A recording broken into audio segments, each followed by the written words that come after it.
Don't download Savology app before watching this. If you're thinking about downloading the Savology app, pause for a moment. Most people assume it's a full-fledged investing and personal finance platform, but the surprising truth is that it might not meet all your needs. Savology advertises itself as a way to simplify your financial life, helping with budgeting, tracking expenses, and even investing. On the surface, this seems perfect for beginners, but the investment options are extremely limited.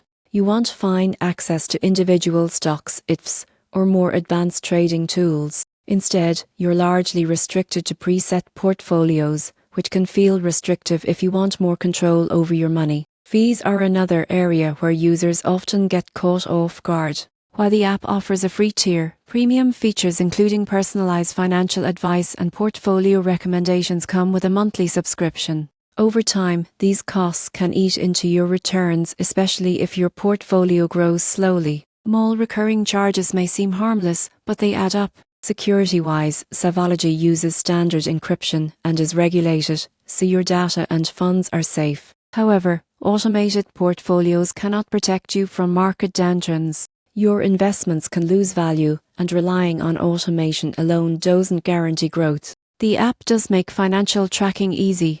You can link your accounts and see all your expenses in one place, which is helpful for staying organized. But customer support is mostly digital, meaning resolving issues or getting personalized help can take longer than expected. In conclusion, Savology can be a helpful starting point if you want simple budgeting and a hands-off approach to investing. But it's not a comprehensive investment solution. Limited options, subscription costs, and restricted control make it better suited for casual users. Know exactly what you're getting into before downloading so you can avoid surprises and make the app work for your goals.